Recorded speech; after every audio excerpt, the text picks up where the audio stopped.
দাজ্জাল যে শহরে প্রবেশ করতে পারবে না। আসসালামু আলাইকুম। আজকের ভিডিওতে আমরা জানব সেই শহরগুলোর কথা যেখানে কিয়ামতের সবচেয়ে বড় ফিতনা দাজ্জাল প্রবেশ করতে পারবে না।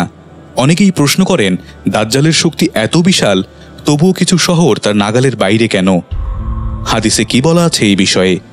আসুন কোরআন হাদিসের আলোকে দাজ্জালের ফিতনা, তার অনুসারী এবং যেসব শহর আল্লাহর হেফাজতে থাকবে তা নিয়ে বিস্তারিতভাবে জানি। আল্লাহর রাসূল সাল্লাল্লাহু আলাইহি ওয়াসাল্লাম উম্মতে মুহাম্মাদের জন্য যে ফিতনার আশঙ্কা করেছেন তার যুগ থেকেই তা হলো দাজ্জালের ফিতনা। দাজ্জাল মানুষকে এমন অলৌকিক বিষয় দেখাবে যা দেখে মানুষ দিশেহারা হয়ে পড়বে। দাজ্জাল নিজেকে প্রভু বা আল্লাহ হিসেবে দাবি করবে।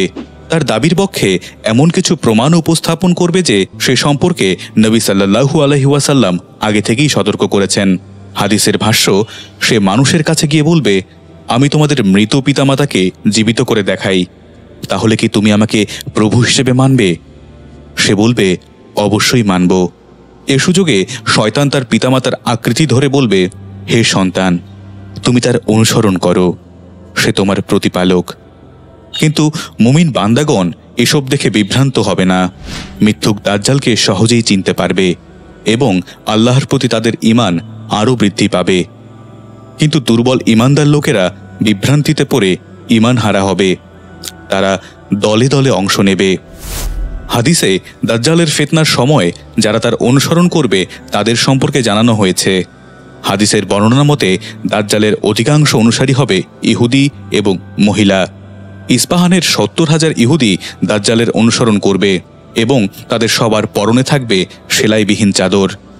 দাজ্জাল পুরো পৃথিবীতে ত্রাস ছড়িয়ে বেড়াবে, কিন্তু পবিত্র দুই শহর মক্কা ও মদিনায় প্রবেশ করতে পারবে না। এক হাদিসে হযরত আনাস ইবনু মালিক রাদিয়াল্লাহু আনহু বর্ণনা করেছেন, নবীজি সাল্লাল্লাহু আলাইহি ওয়াসাল্লাম বলেছেন, মক্কা ও মদিনা ছাড়া এমন কোনো শহর নেই যেখানে দাজ্জাল পদচারণা করবে না। মক্কা এবং মদিনার প্রত্যেকটি প্রবেশপথেই ফেরেশতাগণ সারিবদ্ধভাবে পাহারায় নিয়োজিত থাকবে। এরপর মদিনা তার অধিবাসীদেরকে নিয়ে 3 বার কেঁপে উঠবে এবং আল্লাহ তাআলা সব কাফের এবং মুনাফিকদের বের করে দেবেন। আরেক হাদিসে আবু সাঈদ খুদরি রাদিয়াল্লাহু আনহু থেকে বর্ণিত, তিনি বলেন, রাসূল সাল্লাল্লাহু আলাইহি ওয়াসাল্লাম আমাদের সামনে দাজ্জাল সম্পর্কে দীর্ঘ হাদিস বর্ণনা করেছেন। বর্ণিত কথাসমূহের মাঝে তিনি এ কথাও বলেছিলেন যে মদিনার প্রবেশপথে অনুপ্রবেশ করা দাজ্জালের জন্য হারাম করে দেয়া হয়েছে। তাই সে মদিনার উদ্দেশ্যে যাত্রা করে মদিনার নিকটবর্তী কোনো একটি লোনা জমিতে অবতরণ করবে। তখন তার কাছে একজন নেককার ব্যক্তি যাবে এবং সে বলবে, আমি সাক্ষ্য দিচ্ছি তুমি হলে সেই দাজ্জাল যার সম্পর্কে রাসূল সাল্লাল্লাহু আলাইহি ওয়াসাল্লাম আমাদের অবহিত করেছেন।